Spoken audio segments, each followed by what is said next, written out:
ganun lang yun eh. Kung di nyo gusto, edi friend zone nyo. Yung paasa kayo ng paasa, ilang months. Kung ang dami nang nagastos sa inyo, sasabihin nyo, pala ako ready. Ganon, dadahilan nyo, hindi ba kayo ready? Mga tanga! Kung di kayo ready, di ba?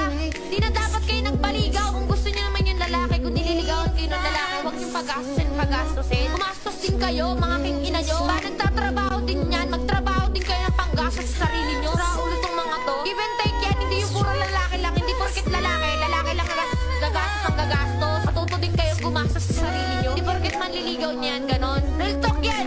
Wala naman kayo dito maririnig na joke. Kaya nga dun sa mga natatamaan, ha? Hindi ko nakasalanan kung natatamaan kayo sa mga sinasabi ko. Shoutout dyan sa mga lalaking puro gastos ng gastos sa lalaki, sa babae, tapos pinaasa lang. Pero hindi ko naman kayo masisisi kasi nagmahal lang naman kayo, di ba?